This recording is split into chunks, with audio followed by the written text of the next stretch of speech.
Right, and then finally, the guy who stole the show. He's just... What about the grape juice? Gyllenhaal is just... I have to say fairly rated. Really? He's underrated. Is he not so good that he's fucking underrated? I feel like He's underrated. Underrated? I don't think he's Yeah. Are you saying underrated as an actor? I mean, he's like as A-list as you get. He's in the new Spider-Man. He's in all these big movies. Like, I don't think you could be overrated or underrated as Jake Gyllenhaal. I feel like he's at the top, and he deserves to be at the top. Dude, Maybe he he's has the a little best. more dramatic talent than people Five realize. Oscars. What'd you say? You already have 5 Oscars under his belt. Eh. He's 5 Oscars? No, he should have 5 Oscars Oh, under his belt. I don't know about 5, but Yeah. that might be excessive.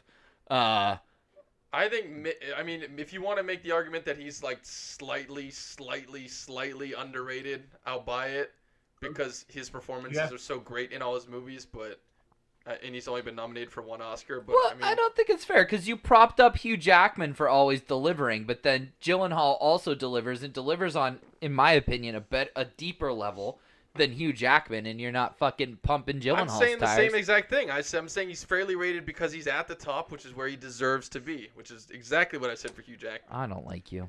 Here's why I think he's underrated. Okay. I think if you put Hugh Jackman in a movie, like Hugh Jackman being in The Greatest Showman, people are probably going to see The Greatest Showman because Hugh Jackman's in it. And he's an A-list star, you know? Yeah. I think the movies that Jake Gyllenhaal has been in are like great movies, but I don't think he's ever been like the actor that you go see like commercially, like an actor that you see the movie for. Like Nightcrawler, like I'm sure wasn't like a blockbuster, but it's a great fucking movie. Southpaw, Zodiac, Yeah. not like Movies Nocturnal Animals. Like I think Amy Adams is like the hallmark Love it. celebrity in that movie. You know, Man, Agreed. I'm just going through. End of Watch. Like I'm sure End of Yeah, Watch he- wasn't a he's- blockbuster, but he's fucking He's Prin- not exactly Prince Persia. Prince Yeah. of Persia, which I think is fun. But yeah, Jake Gyllenhaal is a fantastic actor, but he's not in the most commercial of movies Right. outside of Spider-Man. I would say. So I'm just going through now. Donnie Darko, Bubble Boy. Bubble Boy. Bubble Boy, right. Day After Tomorrow. Brokeback Mountains, Jarhead. Day After Tomorrow, Jarhead. I love Jarhead. Zodiac, Brothers. Brothers. Love and Other Drugs. I mean, Source Code. End of Watch. like Yeah. you want to talk about like just like Prisoners, Nightcrawler, Southpaw. Like there are certain directors, right? Like, oh my god, he made that movie. Oh my god, he made that movie. That's how I feel going through Gyllenhaal's fucking IMDb page. Also, Okja. Right. Can't point that out Yeah. enough. You know what I think is the thing with Jake Gyllenhaal that like I don't want to say bugs me, but it's just so odd. I don't exactly know how to verbalize it. Is that there are certain actors like Mark Wahlberg or not Mark Wahlberg, Matt Damon, let's say, who is pretty much just Matt Damon in every movie that he's in. Right. And then you have actors like Johnny Depp, who's a total fucking chameleon and just does anything under the sun, or the old Johnny Depp, anything under the sun, and creates these vivid characters that are all so unique and outlandish and crazy.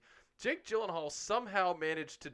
He does so many different things while being just pretty much Jake Gyllenhaal. Like, he doesn't do crazy costumes, he doesn't do crazy makeup, but somehow all of his performances are so different and committed. Like, you just love to see it. And I don't really know how to describe that, Well, but I just feel like here's he does so many different things while staying the same. we just named all these badass movies he's in, but then he also makes a cameo in John Mulaney and the Sack Lunch Kids as this like wild fucking character of like this like Mr. Rogers kind of character that's totally off the reservation and is like masturbating in front of kids. And it's like hilarious. It comes out of fucking nowhere. He just shows up at the end of the movie, super fucking awkward, and then disappears. And like John Mulaney just like plays it off as only John Mulaney can. But like that's Gyllenhaal. Like he can turn around and give you an Oscar level performance and then show up as a cameo goofy guy in a Netflix original one-off comedy special from